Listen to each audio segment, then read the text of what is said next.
Alors, ces deux machines existent au service d'hématologie.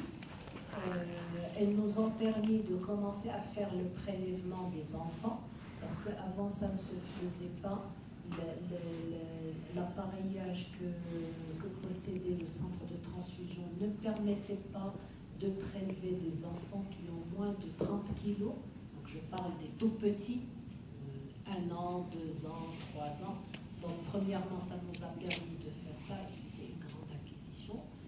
La deuxième chose aujourd'hui que nous faisons et nous utilisons ces machines, c'est pour faire des greffes. Il y a des cancers de l'adulte qu'on appelle myélome et qui nécessitent pour leur traitement obligatoirement des greffes, et ça nous permet de faire ces autogreffes sans congeler les cellules. Donc on prélève les cellules, on les garde à 4 degrés dans un frigidaire classique. Nous faisons le traitement pendant 1 jour, on réinjecte ces cellules et ça nous a permis de passer, bien, que jusqu'à 2014, jusqu'à la fin 2013, nous réalisions entre 15 et 20 greffes par année. À partir de 2014, nous commençons à réaliser une 50aine de greffes. L'année, il y a 3 ans, on a fait 47, je crois, en 2015. On avait fait 49 en 2016 et nous sommes à peu près à 48 autogreffes déjà en 2017. Avec et sans, non, les deux. Parce qu'il y a certaines maladies, un enfant, on ne peut pas aller faire une greffe sans congélation. Parce que les cellules, quand on fait une autogreffe sans congélation, l'inconvénient, c'est que d'abord les cellules, elles ont une vie de 4, 5, 6 jours, on ne peut pas les conserver plus, alors que des fois le traitement qu'on fait avant la greffe peut prendre 6 à 7 jours. La deuxième chose, c'est qu'on a peur que la greffe ne prenne pas et il nous faut toujours une quantité qu'on appelle rescue, de sauvetage, qui est congelée et qu'on sort au moment où on en a besoin. Donc c'est pour cela qu'on ne peut pas aller faire chez tout le monde, chez quelqu'un qui va nécessiter un traitement pré-greffe de 7 jours, eh bien on ne peut pas travailler avec des cellules sans congélation. On est obligé d'avoir des cellules congélées. Et quel est le taux de réussite de ces autogreffes ? Le taux de réussite est très très important. Il dépasse les 90%. Le problème, c'est que c'est des malades qui vont rechuter. Ils peuvent rechuter, c'est-à-dire qu'on n'a pas la garantie qu'on va les guérir. Ces traitements nous permettent de prolonger la rémission, de prolonger la survie, mais d'ailleurs dans les cancers et dans beaucoup de maladies pathologiques, on ne parle pas de guérison parce qu'il faut plusieurs années, qui dépassent les 10 années pour obtenir sans récidive. Malheureusement, les maladies continuent encore à récidiver. Et la dernière fois, madame, vous avez parlé des enfants démunis qui pouvaient éventuellement bénéficier de ce genre de traitement, des gens qui n'ont pas d'argent, par exemple. Ben, c'est ça, c'est des enfants qui sont démunis. Ben, les critères en remédis, aujourd'hui, il y a 8 millions de Marocains qui ont leur AMED, c'est des enfants qui sont démunis. D'ailleurs, il n'y a pas que nous avons des malades. Et le dernier exemple, c'est une petite fille dont les parents ont la CNSS et que nous avons été obligés, nous avons été vers l'autogreffe. Eh bien, le club, le Lions, nous a aidés pour donner de l'argent pour payer le prix de la congélation, parce qu'il n'y a pas de convention entre le centre de transfusion et la CNSS et la CNOPS, et les patients doivent payer et ils attendent à se faire rembourser. Et beaucoup de familles qui ont l'AMO, qui ont la CNOPS, la CNSS, ne peuvent pas se permettre.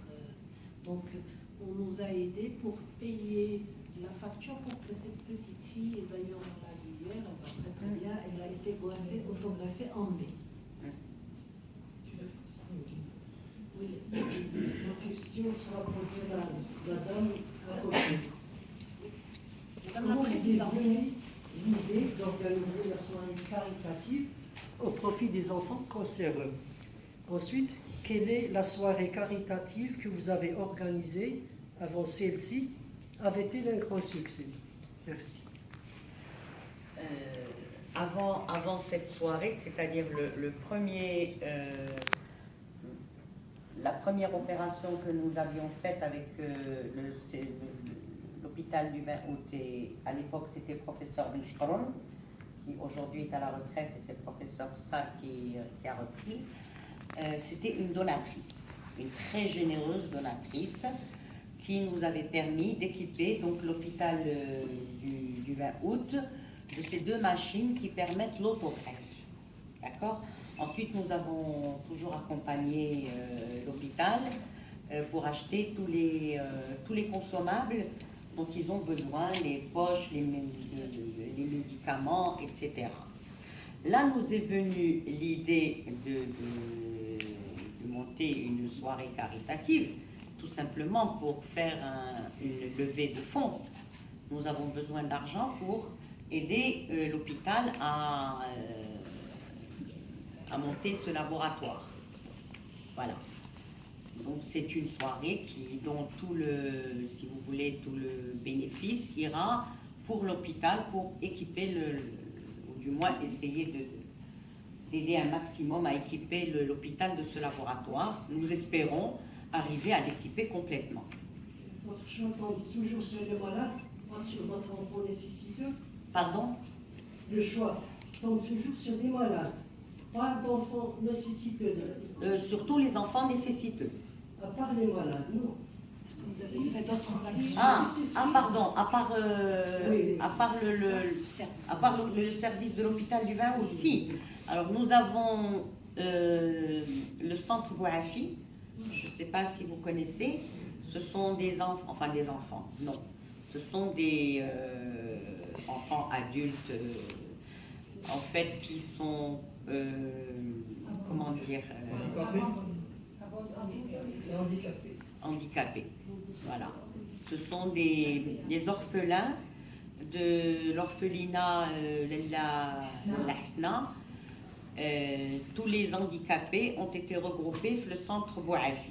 D'accord?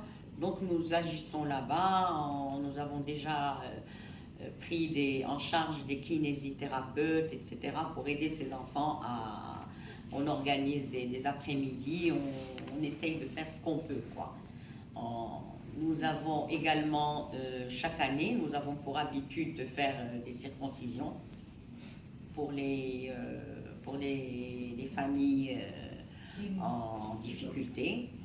Nous faisons aussi des cataractes, des lunettes, parce qu'il faut savoir que le Lions Club International, c'est d'abord la vue. Donc on est tous les clubs marocains sont tenus de faire des actions qui touchent à la vue. Nous distribuons des lunettes aux enfants scolarisés, démunis, et qui souvent doivent quitter l'école parce qu'ils ne voient pas bien. Et donc voilà, et on fait des cataractes. Nous faisons également des paniers Ramadan. Bon, voilà.